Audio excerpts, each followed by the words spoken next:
Hello అండి, welcome to our channel. ఈరోజు వీడియోలో ఇన్స్టెంట్గా చిట్టి పునుగుల్ని రెసిపీని చూపించబోతున్నాను. కేవలం ఉడికించిన అన్నము ఇంకా బంగాళదుంపతో మనము చాలా ఈజీగా టేస్టీగా సింపుల్గా మనం ఈ రెసిపీ తయారు చేసుకోవచ్చండి. అప్పటికప్పుడు ఎంచక్కగా తయారు చేసుకునే రెసిపీ అండి.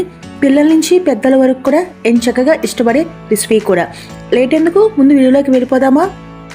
ముందుగా ఒక కప్పు ఉడికించిన అన్నము, రాత్రి మిగిలిపోయిన అన్నం ఉన్నా పర్వాలేదండి. నేనైతే మామూలుగా ఫ్రెష్ అన్నాన్ని తీసుకున్నాను. 2 ఉడికించిన బంగాళదుంపలు వేసుకొని రుచికి సరిపడా ఉప్పు వేసుకుంటున్నాను. అందులో 1 టీ స్పూన్ అంతా జీలకర్ర వేసుకుంటున్నానండి.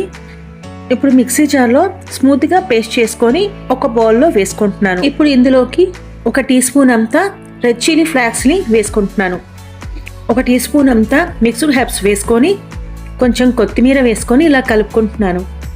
మిక్స్డ్ హెర్బ్స్ అనేది పూర్తిగా ఆప్షనల్ అండి, మీకు వద్దంటే స్కిప్ చేసుకోవచ్చు. తర్వాత నేను ఒక చెక్క నిమ్మరసాన్ని పిండుకొని ఇలా కలుపుకుంటున్నాను. ఆ తర్వాత ఒక ప్యాన్లో సరిపడా ఆయిల్ వేసుకొని వేడి చేసుకుంటున్నాను. చేతికి కొంచెం నీళ్లు తడుపుకొని చూడండి, మీకు చూపిస్తాను కదా, ఈ విధంగా నేను కొంచెం మందపాటిగా ఇలా పునుగుల్ని వేసుకుంటున్నాను. ఇలా పునుగుల్ని నేను మొత్తం వేసేసుకుంటున్నానండి.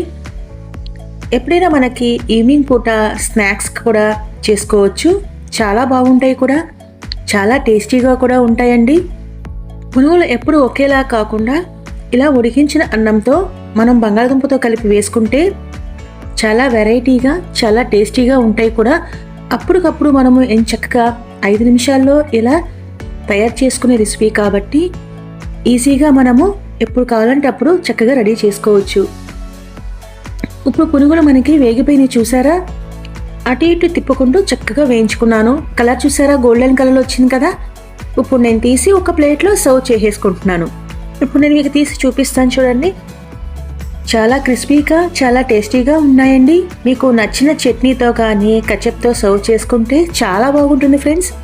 అంతేనండి, ఇంత సింపుల్ అయిన రెసిపీని మీరు తప్పకుండా ట్రై చేస్తారు కదా. ట్రై చేసి కామెంట్ రూపాన ఎలా వచ్చిందనేది తెలియచేయండి. అంతేనండి ఇవాల్టి వీడియో.